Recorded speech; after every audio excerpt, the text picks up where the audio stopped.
Welcome to Arihant academy.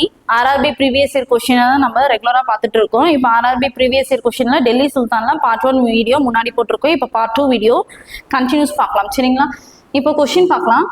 சுல்தான் முகமது பின் துக்ளக் தனது தலைநகரை டெல்லியிலிருந்து டேஷ் இடத்திற்கு மாற்ற முடிவு செய்தார். எந்த இடத்துக்கு மாத்திருக்காங்க அப்படின்னு பார்த்தோம்னா தேவகிரி என்ற இடத்துக்கு மாத்திருக்காங்க, சரிங்களா? தேவகிரி என்ற இடத்திற்கு மாத்திருக்காங்க. இந்த தேவகிரி என்ற பேரை தௌலதாபாத்னும் பேர் மாற்றம் செஞ்சிருக்காங்க. ஏன் மாத்தினாங்க அப்படின்றத பார்க்கலாம். ஓகே, பாதுகாப்பு காரணங்களுக்காக முகமது பின் துக்ளக் தனது தலைநகரை டெல்லியிலிருந்து தேவகிரிக்கு மாற்றினார். பாதுகாப்பு காரணமாக மாத்திருக்காரு. தேவகிரியின் பெயர் தௌலதாபாத்தின் பெயர் மாற்றம் செஞ்சிருக்காங்க. ஆனா சிறிது காலத்துக்கு அப்புறம் திரும்பவும் டெல்லிக்கே அவர் மாறிட்டாரு, சரிங்களா? டெல்லிக்கே தனது தலைநகரை மீண்டும் மாட்டிக்கினாரு.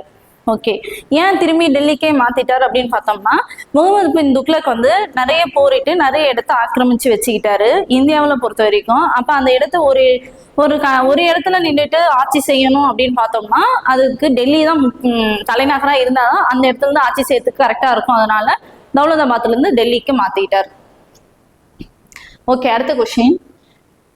14ஆம் நூற்றாண்டில் இந்தியா உட்பட பல நாடுகளுக்கு பயணம் செய்த பிரபல பயணி மற்றும் எழுத்தாளர் முகமது இபின் படுடா பின்வரும் எந்த நாட்டை சேர்ந்தவர்? என்ன சொல்றாங்க, 14ஆம் நூற்றாண்டில இந்தியாவில் ஒரு பயணி வந்திருக்காங்க. அந்த பயணி இபின் படுடா, சரிங்களா? இபின் படுடான்னு சொல்லுவோம். அவர் எந்த நாட்டு பயணி அப்படின்னு பார்த்தோம்னா மொரோக்கோ நாட்டு பயணி, சரிங்களா? ஓகே, இவர் மொரோக்கோ நாட்டு பயணி. இவர் என்ன நூல் எழுதியிருக்காரு அப்படின்னு பார்த்தோம்னா ரிஸ்லா என்ற நூலை எழுதியிருக்காரு. இந்த ரிஸ்லா என்ற நூல் எதை பத்தி இருக்கு அப்படின்னு பார்த்தோம்னா துணைக்கண்டத்தின் கலாச்சார வாழ்க்கை பற்றிய மிகவும் வளமான சுவாரஸ்யமான தகவல்கள் எல்லாமே இந்த ரிஸ்லா என்ற நூல்ல இருக்கு. அப்ப ரிஸ்லா என்ற நூலை எழுதியவர் இபின் படுடா, மொரோக்கோ நாட்டை சேர்ந்தவர். இவருடைய யார் காலத்துக்குள்ள வந்திருக்காரு அப்படின்னு பார்த்தோம்னா முகமது பின் துக்ளக் காலத்துல ஒரு மொரோக்கோ நாட்டு பயணியா இபின் படுடா வந்திருக்காங்க, சரிங்களா? அவரோட புக்கு ரிஸ்லா, அவரோட புக்கு ரிஸ்லா. ஓகே, அடுத்தது திரும்பியும் அந்த ரிஸ்லா புக்கை வச்சு கொஸ்டின் கேட்டிருக்காங்க. 14ஆம் நூற்றாண்டில் இந்திய துணைக்கண்டத்தின் சமூக மற்றும் கலாச்சார வாழ்க்கையை பற்றிய மிகவும் வளமான மற்றும் சுவாரஸ்யமான விவரங்களை வழங்கும் புகழ்பெற்ற புத்தகம் ரிஸ்லாவின் ஆசிரியர் யார்? ரிஸ்லா எதை பத்தியெல்லாம் சொல்லுது அப்படின்னு பார்த்தோம்னா துணைக்கண்டத்தின் சமூக கலாச்சார வாழ்க்கையை பற்றியும் மிகவும் வளமான சுவாரஸ்யமான விவரங்களை வழங்குகிறது அப்படின்னு சொல்றாங்க. அந்த ரிஸ்லாவோட ஆசிரியர் யார்? முன்னாடி கொஸ்டின்ல எக்ஸ்பிளனேஷன் பார்த்தோம்னா ரிஸ்லாவோட ஆசிரியர் இபின் படுடா, சரிங்களா? இவரு மொரோக்கோ நாட்டு பயணி. யாருடைய காலத்துக்கு வந்திருக்காரு அப்படின்னு பார்த்தோம்னா முகமது பின் துக்ளக் காலத்துல பயணியா வந்திருக்காரு. ஓகே, அடுத்தது. யாருடைய ஆட்சி காலத்தில் டெல்லி சுல்தானகம் மிகப்பெரிய அளவில் விரிவடைந்தது? யாருடைய ஆட்சி காலத்துல டெல்லி சுல்தானகம் மிக பெருசா விரிவடைஞ்சு அப்படின்னு பார்த்தோம்னா முகமது பின் துக்ளக் காலத்துல தான். ஏன் அவர் காலத்துல மிக பெருசா அவர் கஜானாவே காலியாகிற அளவுக்கு போர் செஞ்சு நிறைய இடத்த ஆக்கிரமிச்சிட்டாரு, சரிங்களா? முகமது பின் துக்ளக் காலத்துலதான் டெல்லி சுல்தானகம் மிகப்பெரிய அளவில் விரிவடைந்துச்சு அப்படின்னு சொல்றோம். ஓகே, டெல்லி சுல்தான்ல முகமது பின் துக்ளக்கோட காலம் அப்படின்னு பார்த்தோம்னா 1325 இருந்து 1351 வரைக்கும் அவர் ஆட்சி செஞ்சிருக்காரு. இவர் ஆட்சி காலத்துலதான் டெல்லி சுல்தானகம் மிகப்பெரிய அளவுல விரிவடைஞ்சிச்சு. ஓகே, இவர் துணைக்கண்டத்தின் பெரும்பகுதிக்குள் அதாவது பெருசா விரிவடைஞ்சிச்சு. அதுவும் இல்லாம இவர் டெல்லி தலைநகரா இருந்து திரும்பி தேவகிரிக்கு மாத்தினாரு. அந்த தேவகிரி என்ற பேரை தௌலதாபாத்னு மாத்திட்டாரு. திரும்பியும் இங்க இருந்து ஆட்சி செய்ய முடியலன்ற காரணத்துக்காக திரும்பியும் டெல்லியவே தலைநகரமா மாத்திட்டு அங்க போயிட்டாரு. ஓகேங்களா? அதான் சொல்றாங்க முகமது பின் துக்ளக் யாருடைய மகன் அப்படின்னு பார்த்தோம்னா துக்ளக் வம்சத்தை நிறுவிய கியாசுத்தீன் துக்ளக்கோட மகன் தான் முகமது பின் துக்ளக். கியாசுத்தீன் துக்ளக் வம்சத்தை நிறுவினார், சரிங்களா? அடுத்தது. 14ஆம் நூற்றாண்டில் இந்தியாவில் தங்கம் மற்றும் வெள்ளியின் நாணயங்களுக்கு பதிலாக மலிவான உலோகங்களின் அடையாள நாணயத்தை பயன்படுத்தியவர் யார் அப்படின்னு கேட்டிருக்காங்க. மொத்தமா நம்ம நாணயங்கள் எல்லாமே முன்னாடி என்ன இருந்துச்சு நிறைய அப்படின்னு பார்த்தோம்னா தங்கம் வெள்ளி நாணயங்கள் தான் இருந்துச்சு. அந்த தங்கம் வெள்ளி நாணயங்களுக்கு பதிலாக மலிவான செம்பு வெண்கல நாணயத்தை யூஸ் பண்ணது யார் அப்படின்னு கேட்கிறாங்க. முகமது பின் துக்ளக் தான் யூஸ் பண்ணியிருப்பாரு. ஏன் அப்படின்னு பார்த்தோம்னா நம்ம முன்னாடி சொன்னோம் இல்லையா, கஜனாவே காலி ஆகிற அளவுக்கு அவர் போரிட்டு ஒரு டெல்லி சுல்தானத்தை பெருசா விரிவடைய வச்சிருக்காரு அப்படின்னு சொல்லிட்டு அதான் அவரோட கஜனாவே காலி ஆயிடுச்சு. போரிட்டு சுல்தானகத்தை டெல்லி சுல்தானை பெருசா விரிவு பண்ணதுனால கஜனாவே காலியானதுனால என்ன பண்ணிட்டாரு அப்படின்னு பார்த்தோம்னா ஒரு மலிவான விலையில உலோகங்களை நாணயங்களா வெளியிட்டாரு. அதுதான் டோக்கன் நாணயம் சொல்லுவோம், இல்லை அடையாள நாணயம்னு சொல்லுவோம். யார் வெளியிட்டாங்கன்னா முகமது பின் துக்ளக் காலத்துல. ஓகே, இந்தியாவில் டோக்கன் நாணயம் முதலில் முகமது பின் துக்ளக்கால் அறிமுகப்படுத்தப்பட்டது. முகமது பின் துக்ளக் டோக்கன் நாணயத்தை எப்ப அறிமுகப்படுத்தினார்னா 1330. இவர் ஆட்சிக்கு வந்தது எப்ப அப்படின்னு பார்த்தோம்னா 1325 ஆட்சிக்கு வந்தார். ஓகே, அதான் சொல்லியிருக்காங்க. 1325 இருந்து 1351 வரைக்கும் டெல்லி சுல்தான்ல ஆட்சியாளர். ஓகே, இவர் வந்து துக்ளக் வம்சத்தை நிறுவிய கியாசுத்தீன் துக்ளக்கோட மகன் முகமது பின் துக்ளக். அடுத்த கொஸ்டின், பதுஹத்-இ பெரோஷாஹியில் டேஷ் என நிர்வாக சாதனைகள் பற்றிய பதிவுகள் கொடுக்கப்பட்டுள்ளன. பதுஹத்-இ பெரோஷாஹியோட பதுஹத்-இ பெரோஷாஹின்ற புக்ல யாருடைய நிர்வாக சாதனைகள் இருக்கு அப்படின்னு கேக்குறாங்கன்னா பெரோஷா துக்ளக்கோட நிர்வாக சாதனைகள் இருக்கு. என்ன புக்கு? பதுஹத்-இ பெரோஷாஹி என்ற புக்ல யாருடைய நிர்வாக சாதனைகள் இருக்கு அப்படின்னு பார்த்தோம்னா பெரோஷா துக்ளக்கோட நிர்வாக சாதனைகள் இருக்கு. அடுத்தது, சரி, பெரோஷா துக்ளக்கு என்ன பண்ணாரு அப்படின்றத நம்ம பார்க்கலாம். பெரோஷா துக்ளக் யார் அப்படின்னு பார்த்தோம்னா முகமது பின் துக்ளக்கோட உறவினர் தான் பெரோஷா துக்ளக். இவருடைய காலத்துல நிதி கொள்கையை நிர்வகிச்சது யார் அப்படின்னு பார்த்தோம்னா ஷரியத்ன்றவர் தான் நிதி கொள்கையை நிர்வகிச்சாரு. அந்த பெரோஷா துக்ளக்கும் எந்த வகையான வரியெல்லாம் விதிக்கணும்னு சொல்லியிருக்காரு அப்படின்னு பார்த்தோம்னா 4 வகையான வரி மட்டும் தான் விதிக்கணும் அப்படின்னு சொல்லியிருக்காரு. அந்த 4 வகையான வரி என்னென்ன அப்படின்னு பார்த்தோம்னா கராச், ஜஹாத், ஜிஸ்யா, ஷக்கி, ஷார்ப் அப்படின்னு சொல்லிட்டு 4 வகையான வரியை விதிக்க சொல்லியிருக்காங்க. சரிங்களா? யாரால நிர்வகிக்கப்பட்டது? நிதி நிர்வாகம் வந்து ஷரியத்தால் நிர்வகிக்கப்பட்டிருக்கு. இந்த 4 வகை.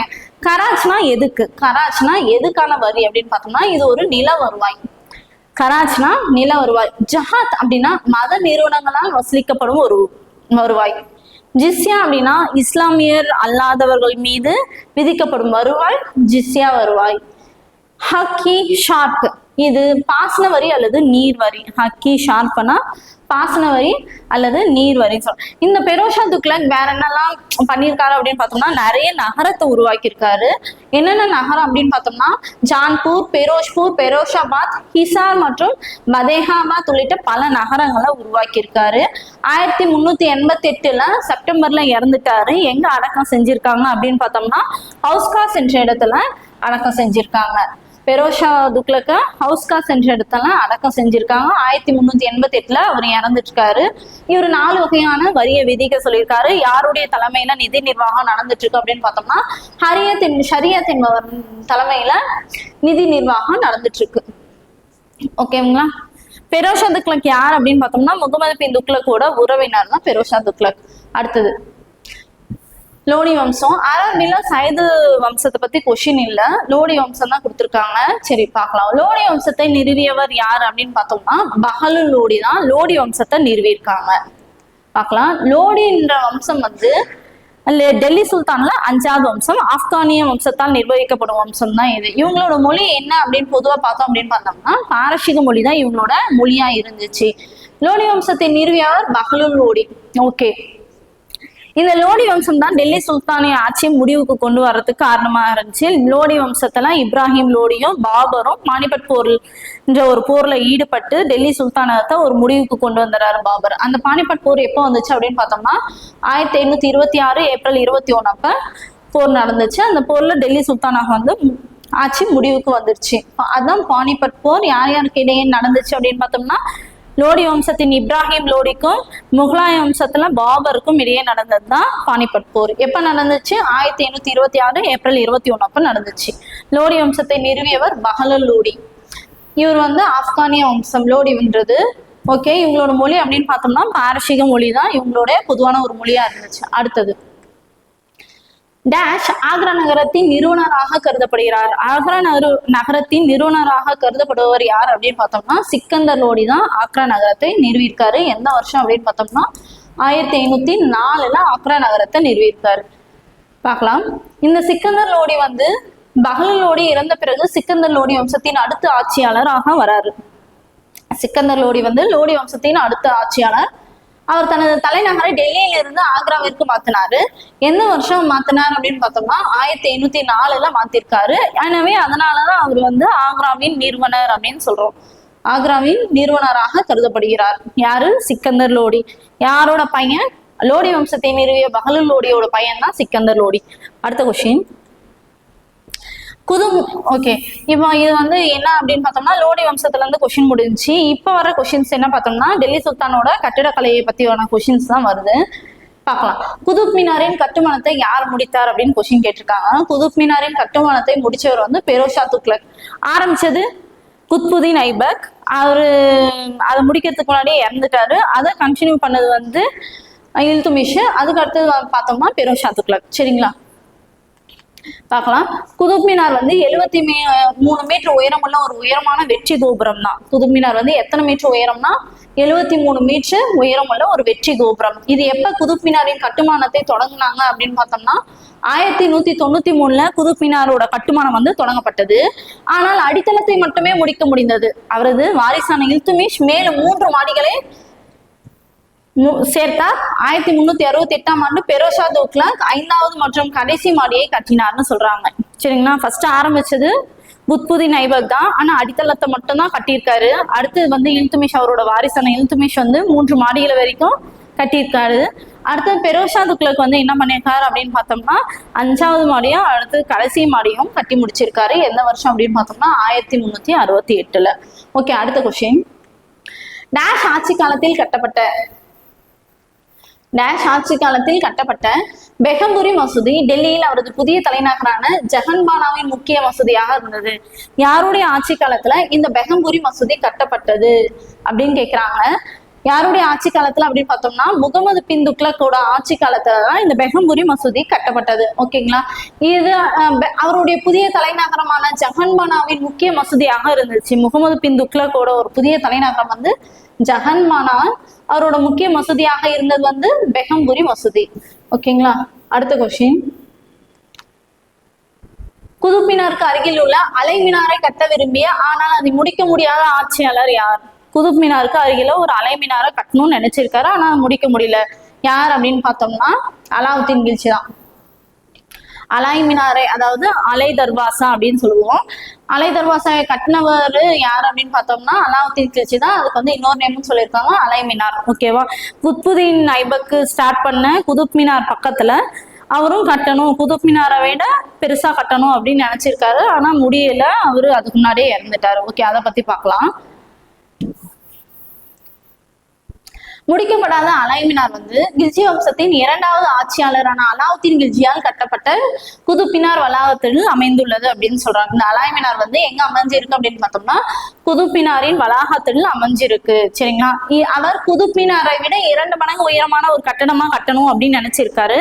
ஆனா என்ன பண்ணிருக்காரு, 24.5 மீட்டர் உயர கட்டமைப்பு நிறைவடைவதற்கு முன்பே அவர் இறந்து விட்டதால் இந்த கோபுரத்தை அவரால் முடிக்க முடியவில்லை. அப்ப அலை மினார் வந்து பாதியில நிக்குது.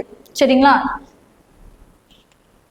அஜ்மீரில் அதே தின்கா சோன்பாரா என்ற ஒரு மசூதியை கட்டினவர் யாரு அப்படின்னு பார்த்தா அதே தின்கா சோன்பாரான்றது ஒரு மசூதி யாரால் கட்டப்பட்டது அப்படின்னு பார்த்தோம்னா குதுப் மினாரால் குத்புதீன் ஐபக்கால் கட்டப்பட்டது. ஓகேங்களா, குத்புதீன் ஐபக் வந்து 2 மசூதியை கட்டியிருப்பாரு. டெல்லியில ஒண்ணு, அஜ்மீர்ல ஒண்ணு. அஜ்மீர்ல இருக்கிறது தான் இந்த அதே தின்கா ஜோன்பாரா சொல்றேன். இது வந்து முன்னாடி என்னவா இருந்துச்சு அப்படின்னு பார்த்தோம்னா இது ஒரு மடாலயமாக இருந்துச்சு. அதுக்கப்புறம் சமஸ்கிருத கல்லூரியாகவும் இருந்துச்சு. அதுக்கப்புறம் தான் இது வந்து ஒரு மசூதியா மாறி இருக்கு. இதோட சுவர்ல ஹரிகேலின்னு சொல்லிட்டு ஒரு பகுதி பொறிக்கப்பட்டிருக்கான். அந்த ஹரிகேலினா என்ன அப்படின்னு பார்த்தோம்னா சஹான் வம்சத்தை சேர்ந்த விக்ரஹராஜ் 4, அதாவது 4ஆம் விக்ரஹராஜ் அல்லது விஷால் தேவா எழுதிய ஒரு நாடகத்தோட பேர் தான் ஹரிகேலின்னு சொல்றோம். யாருடைய நாடகம் அப்படின்னு பார்த்தோம்னா விஷால் தேவா எழுதிய நாடகத்தின் பேர் தான் ஹரிகேலி. எந்த சுவர்ல இருக்கு அப்படின்னு பார்த்தோம்னா இப்போ பார்த்தோம் இல்லையா ஒரு மசூதி, அதை சின்கா சோன்பாரா என்ற மசூதியோட சுவர்ல இந்த ஹரிகேலியின் நாடகம் வந்து இருக்கு அப்படின்னு சொல்றாங்க. யார் கட்டினது அப்படின்னு பார்த்தோம்னா குத்புதீன் ஐபக். எங்க கட்டியிருக்காரு? அஜ்மீர்ல. யாருடைய நாடகம் இருக்கு அப்படின்னு பார்த்தோம்னா விஷால் தேவாவோட ஹரிகேலி நாடகம் இருக்கு. இது அதை சின்கா சோன்பாரா என்ற மசூதியில. டேஷ் ஆட்சி காலத்தில் கட்டப்பட்ட பெஹமுரி மசூதி. ஓகே, இது நம்மளுக்கு திரும்பி ரிப்பீட்டடா கேட்டிருக்காங்க. பெஹமுரி மசூதி யாருடைய ஆட்சி காலத்தில் கட்டப்பட்டது அப்படின்னா முகமது பின் துக்ளக் ஆட்சி காலத்துல கட்டப்பட்டது. ஓகே, நம்மளுக்கு இப்போ டெல்லி சுல்தான்ஸோட கொஷின்ஸ் எல்லாம் நம்ம பார்த்துட்டோம். அடுத்து ரெகுலரா வீடியோஸ் போடுறதை நீங்க பார்க்கணும் அப்படின்னு பார்த்தோம்னா ஹரியந்த் அகாடமி சேனல்ஸை சப்ஸ்கிரைப் பண்ணுங்க, பெல் ஐக்கானை கிளிக் பண்ணுங்க. தேங்க்யூ.